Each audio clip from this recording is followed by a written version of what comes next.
There is a massive chasm between what history textbooks tell us and what we can observe in reality, provided we look with a professional eye. You only need to listen to the opinion of a master turner to see the official version of how many architectural monuments were created crumble into dust. When we are told that giant granite basins, like the Babalovo tub weighing 48 tons, were created by hand by masters who spent years polishing the stone, a professional can only smirk. The machining marks tell a different story. This is machine manufacturing, and of a level that surpasses many modern capabilities. Take the Alexander Column, for example. It isn't just a 600-ton piece of granite. It is a perfect solid of revolution, with a complex geometric shape.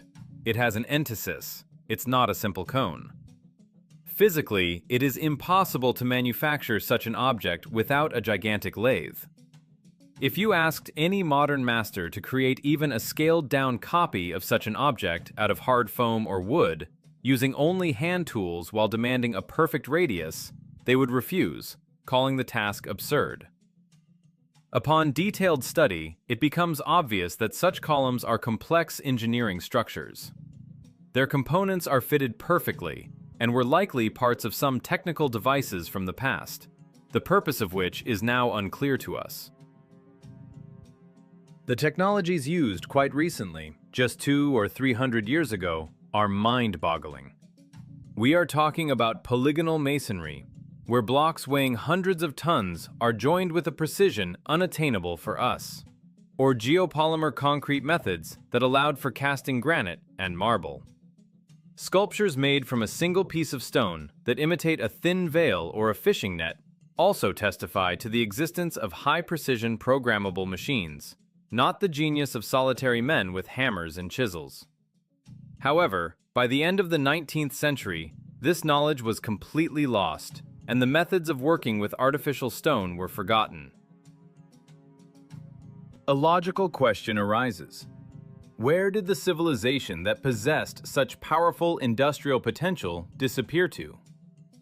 The answer likely lies in catastrophic events that occurred at the turn of the 18th and 19th centuries. Researchers point to traces of a global conflict resembling a thermonuclear war. The result of this was a so-called nuclear winter and the year without a summer, recorded in the chronicles of 1816.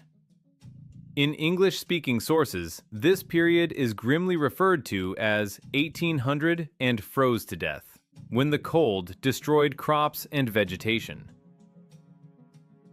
Traces of this cataclysm are imprinted on the planet's surface in the form of many perfectly round craters, which today have turned into lakes surrounded by ridges of broken limestone. In many countries, there are hundreds of them.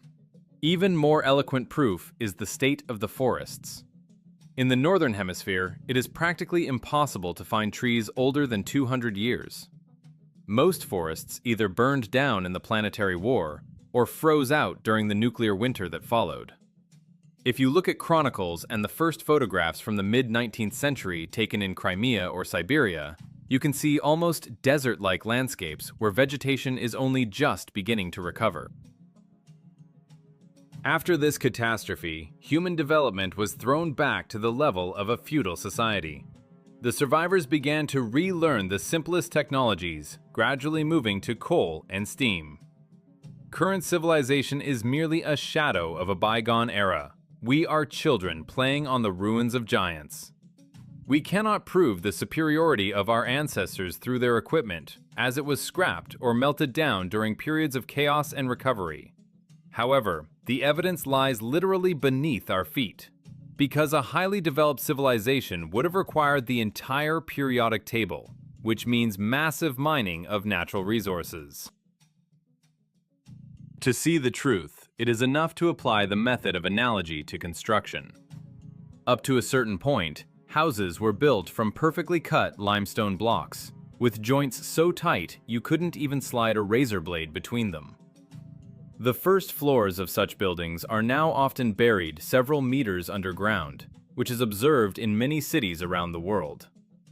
Later, the quality of masonry dropped sharply, which indicates not progress, but a degradation of technology. The scale of mining for the main building material, limestone, in the past was exorbitant. What are called cave cities today are actually ancient quarries. The ruts in the stone, which are attributed to the carts of nobility, are actually traces of heavy mining machinery. If you mentally transport a modern stone quarry into the future by thousands of years and subject it to erosion, it will look indistinguishable from the historical monuments that guides pass off as ancient settlements. In the Crimean catacombs, which stretch for thousands of kilometers, distinct traces of circular saws with a diameter of about 2 meters are visible on the ceilings and walls. The thickness of the cut indicates that this was machine cutting, not manual labor. At the end of the 19th century, one could still catch scenes where huge segments were neatly sawed out of slopes, and entire villages were built inside the resulting niches. Huge volumes of rock were removed, leaving passages hundreds of meters wide. What is presented to us today as picturesque canyons, valleys, and gorges, upon closer inspection, turns out to be the result of excavation. Vertical cliff walls, at the foot of which lie piles of fine chips and non-standard stone, are a typical picture for an abandoned quarry. Rivers flowing along the bottom of such canyons did not wash out these channels over millions of years. They simply occupied the lowlands formed after heavy machinery removed the rock and opened up the aquifers. The entire surface of the planet represents a giant, barbarically exploited mine, where practically no living space remains untouched. If we try to find the answer to the question of where the creators of the megalithic masterpieces vanished, we inevitably face a grim hypothesis that completely overturns our understanding of the recent past.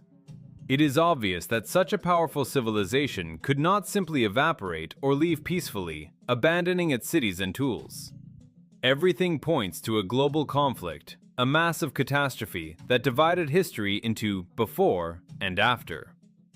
Researchers comparing the facts conclude that at the turn of the 18th and 19th centuries, the planet survived a destructive impact, the consequences of which resemble a massive thermonuclear strike. Most likely, it was a war of annihilation, and possibly far from the first in Earth's history. A direct consequence of this event was a sharp climate change, which official science sheepishly calls the Little Ice Age, or local anomalies. However, chronicles have preserved the memory of 1816, which went down in history as the year without a summer. In English sources, it is grimly named 1800 and froze to death. That year, snow fell in the summer, crops died, and famine gripped entire continents. This is a classic description of a nuclear winter, when dust and soot raised into the atmosphere block access to sunlight, plunging the world into cold and twilight. Traces of this bombardment are still clearly visible on the planet's surface if you know where to look and what to search for. The territories of many countries, including Belarus and Ukraine, are literally dotted with strange, perfectly round lakes. These are not natural formations or traces of meteorite impacts. These are craters.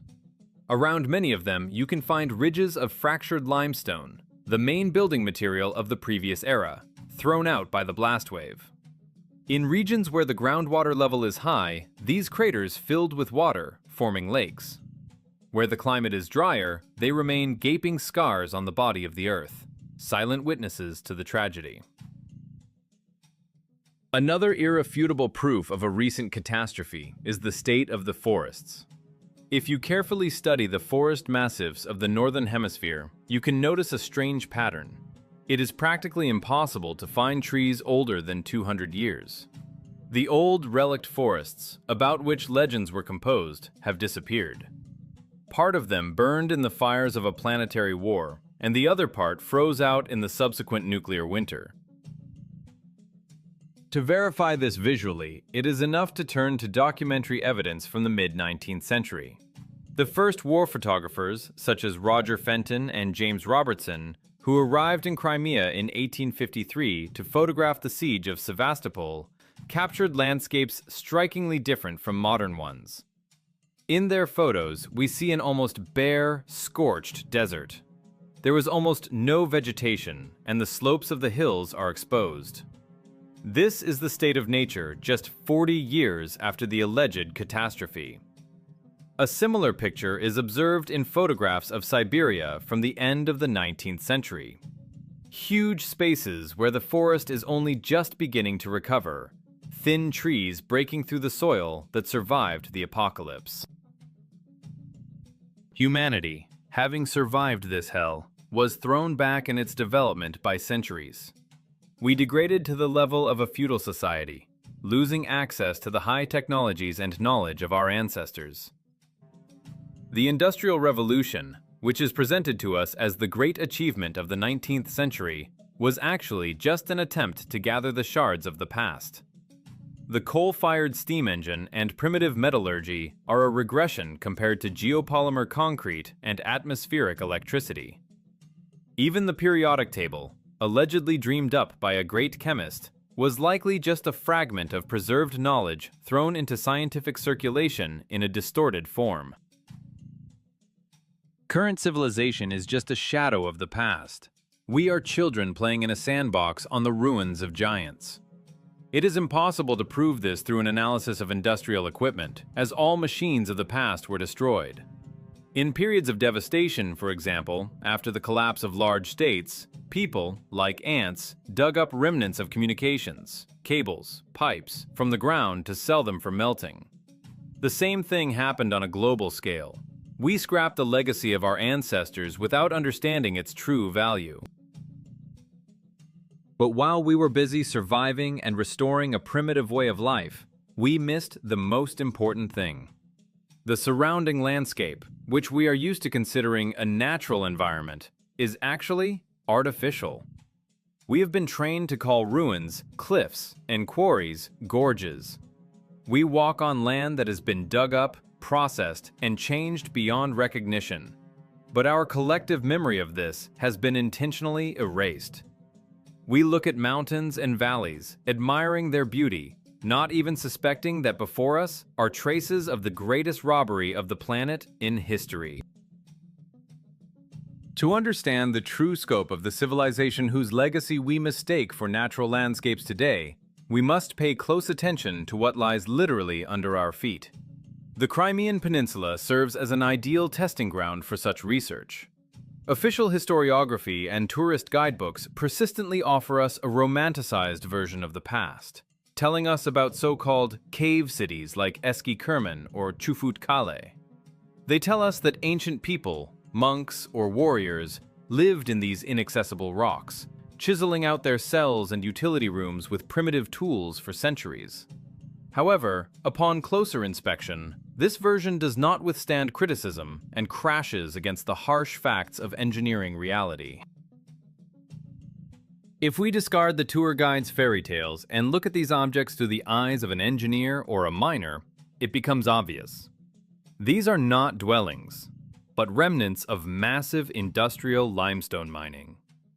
Strange ruts deeply cut into the stone plateau, which guides explain as heavy traffic of the local nobility's carts, cause only bewilderment.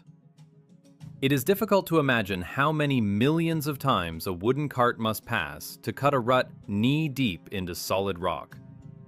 It is much more logical to assume that these are traces of heavy cargo machinery that hauled away the rock when it was in a different state, or that the machinery possessed weight and power capable of deforming the stone. A thought experiment helps put everything in its place.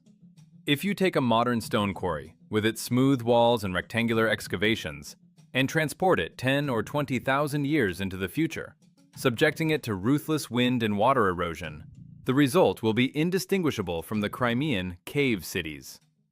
Smoothed corners and crumbled vaults are just the influence of time on an abandoned industrial facility. But the evidence is not limited to external resemblance. Facts are hidden underground that cannot be written off as erosion. Crimea is literally riddled with thousands of kilometers of catacombs. the volume of excavation in which is mind-boggling. Officially, it is claimed that the stone was mined with hand saws, starting from the time of the ancient Greeks. However, descending into these dungeons, one can find distinct traces of circular saws on the ceilings and walls. These are not chaotic chips from a pickaxe, but smooth, rhythmic marks of machine cutting. The thickness of the cut is about 4 millimeters, and the diameter of the cutting disc, judging by the radius of the traces left where the tool stopped, reached 2 meters. No human is capable of rotating a 2-meter disc by hand with such speed and precision to cut stone like butter. The Inkerman Quarry attracts special attention. Preserved images from the end of the 19th century show a colossal cut through a hill about 100 meters wide and 80 meters high. In the vertical walls of this giant man-made gorge, huge niches are visible, which were later adapted for housing or warehouses. At the foot of these walls lie mountains of fine limestone chips and substandard debris, typical production tailings, which over time became overgrown with forest and began to be perceived as a natural slope. During the Great Patriotic War, these giant excavations were used as ready-made bunkers where trucks drove in freely and hospitals and entire factories were located. The manipulation of consciousness lies in the substitution of concepts. What are called picturesque canyons and valleys are often the result of the extraction of millions of tons of rock. The White Rock in Belogorsk or the valleys of the Bakhchisarai region are quarry walls. The rivers flowing along the bottom of these gorges did not wash them out over millions of years. The water simply took the path of least resistance after mining machinery cut away layers of rock and opened up aquifers. A mountain range standing in the path of a river is a natural dam, and the river will always go around it unless someone artificially cuts a passage through it. This is exactly what we observe. Giant cuts passed off as the work of modest streams. The impressive scale of mining in Crimea, where it seems there is not a single cubic meter of untouched rock, makes one think about the global picture. If such intensive processing of the subsoil was carried out on this small piece of land, what happened on the rest of the planet? After all, Crimea is just a tiny dot on the map. It is logical to assume that the masters of this reality did not limit their appetites to one peninsula. To assess the true scale of the theft of planetary resources, it is necessary to go higher and look at the Earth from above, where the mountains and gorges familiar to us will appear in a completely different, frightening light. If we look at our planet not as a wildlife sanctuary, but as an object of engineering analysis, the romantic veil falls away, revealing a frightening industrial reality. We are used to admiring the grandeur of mountain ranges and the depth of canyons, considering them masterpieces created by wind and water over millions of years. However, there is another view, based on comparing geological formations with the results of modern mining machinery. If we compare the profile of a quarry developed by a rotary excavator with some famous natural landmarks, the resemblance becomes not just obvious, it is shocking in its detail.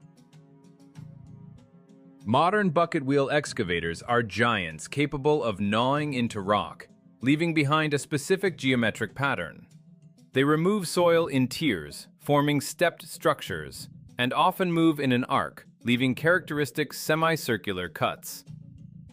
Now, let's mentally magnify these traces hundreds of times and transport ourselves to the most remote corners of the planet. Greenland, Antarctica, Svalbard. Places that are officially considered almost untouched by man until recently.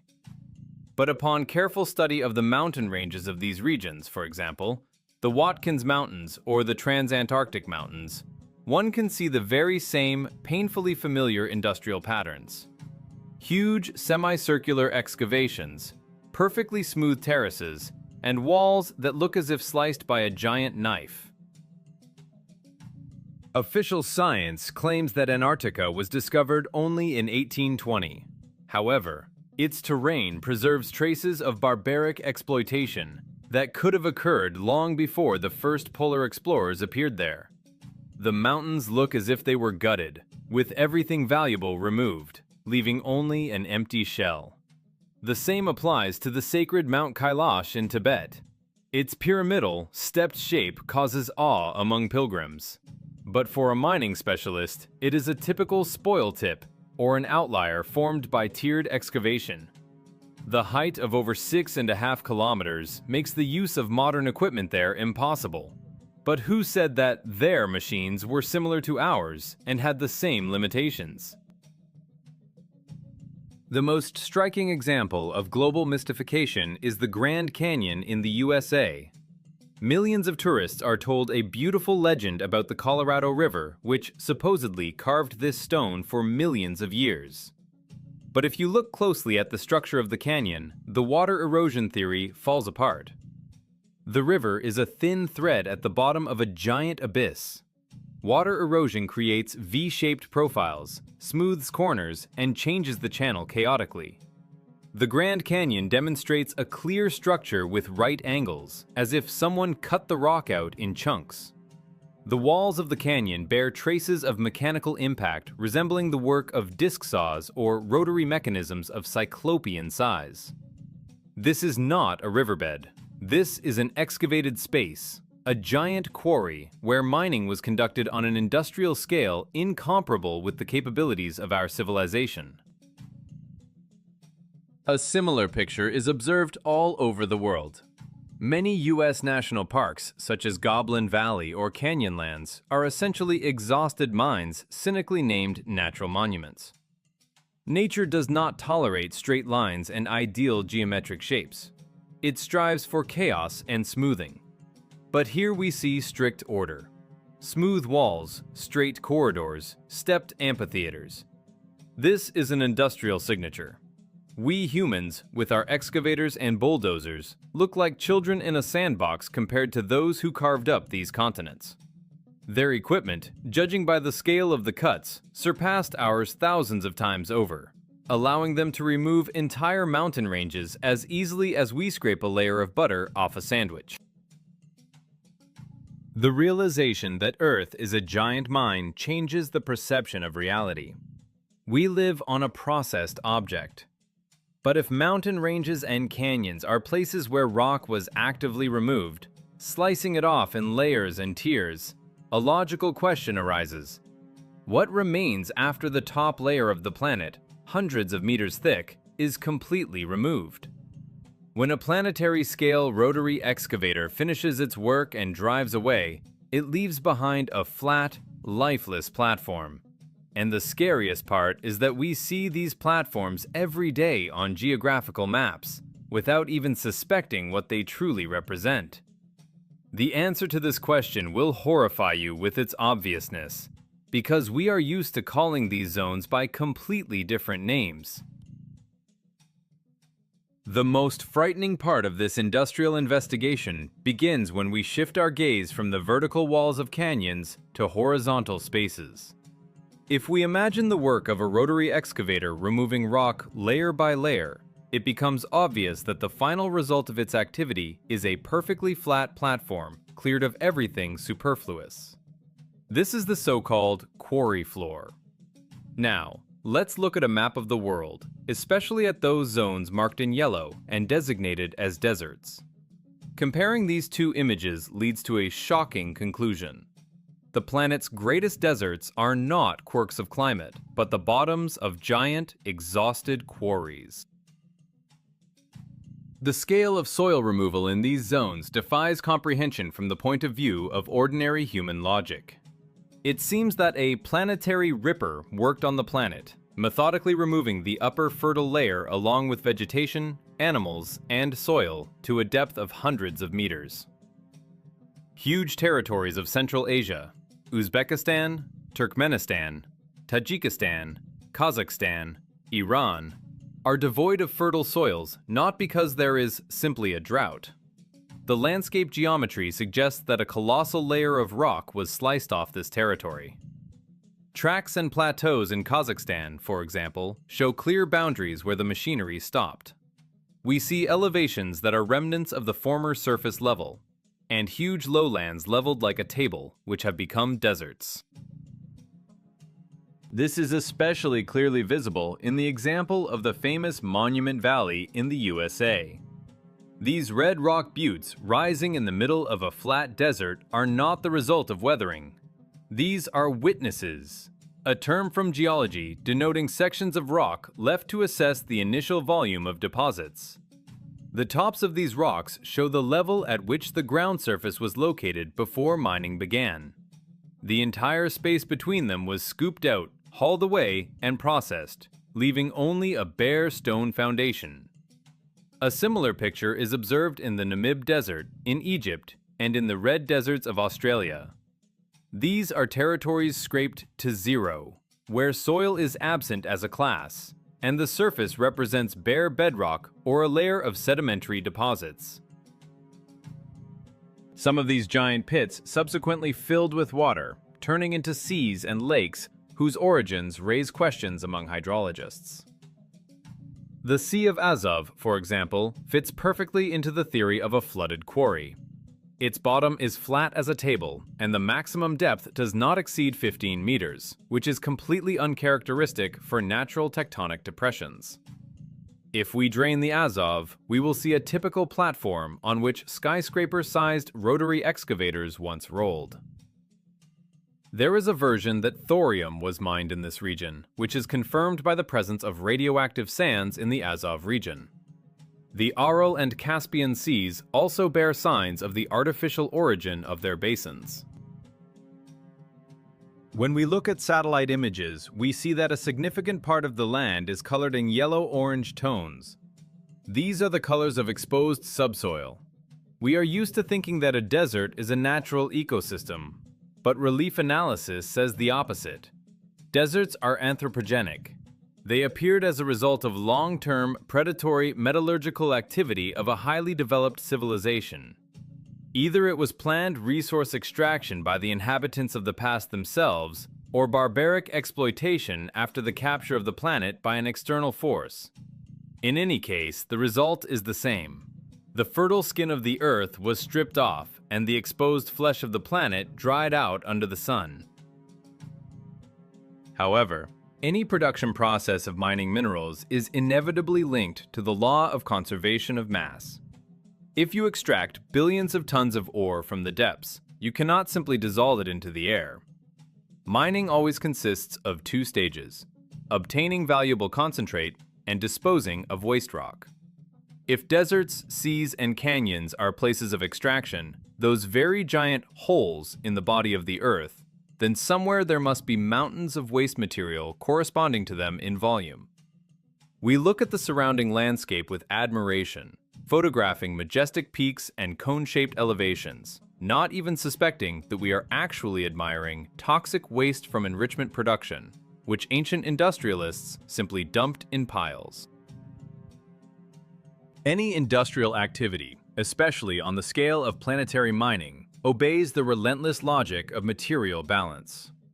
If we admit that giant canyons and deserts are places of rock removal, the question inevitably arises: where did the billions of tons of waste material go? It is not enough to simply mine ore. It must be enriched by separating the valuable concentrate from the so-called waste rock. At modern mining and processing plants, this leads to the formation of huge spoil tips and tailings dams. If we extrapolate this process to the past, we must look for artificial mounds of colossal size on the Earth's surface. And they are in plain sight. We are just used to calling them volcanoes, hills, and picturesque knolls. Look at the structure of a typical spoil tip, for example, in the Donbass Coal Basin. It is a cone-shaped mountain of loose rock inside which continuous chemical reactions are taking place. Under the pressure of its own mass, and due to the presence of coal residues or chemicals inside the tip, the temperature rises. It begins to burn, smoke, and sometimes even explode, throwing out hot gases and ash. Now compare this description with the behavior of the famous Vesuvius in Italy. We are told that this is a volcano, a natural window into the fiery depths of the Earth. But if you look into the caldera of Vesuvius, we do not see granite walls melted by lava, characteristic of a magma breakthrough. The walls consist of layered, loose rock that can be dug with an ordinary shovel. This is the classic structure of a man-made spoil tip. Its eruptions are not the wrath of the gods or tectonic activity, but the result of excess gas pressure accumulated inside from the chemical combustion of waste. This hypothesis explains the nature of many iconic peaks. Kluchevskaya Sopka in Kamchatka, an ideal cone almost 5 kilometers high. Mount Fuji in Japan. Mount Taranaki in New Zealand. All of them have a suspiciously regular geometric shape, characteristic specifically of man-made structures. Geology does not draw with a ruler. It creates chaos. But here we see unified, standard dump projects. The explosions of these volcanoes and the flowing lava may be waste rock melted during internal exothermic reactions mixed with chemical reagents of ancient processors. Even the so-called chocolate hills in the Philippines are more than 1,000 identical cones scattered over a huge territory, which looks more like dump trucks unloading than a whim of nature. Another uncomfortable question concerns the origin of sand. We are used to considering deserts natural formations, but why do huge masses of sand accumulate in the centers of continents, far from seas and oceans? Sand, in its chemical essence, is silicon dioxide, quartz. In the mining industry, the ore enrichment process often requires crushing it into dust to increase the contact area with chemical reagents. After extracting the metals, waste rock remains, that very quartz sand. If you look at the world map, sandy deserts are surprisingly adjacent to mining zones. The Great Deserts of Nevada are located next to the Grand Canyon. The sands of Central Asia and the Middle East surround gutted mountain systems. All this sand is nothing more than waste from enrichment production, the very sludge that is no longer needed.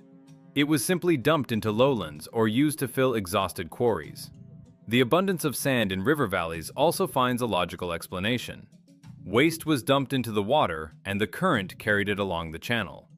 That is why river sand often consists exclusively of quartz and not of the minerals through which the river flows.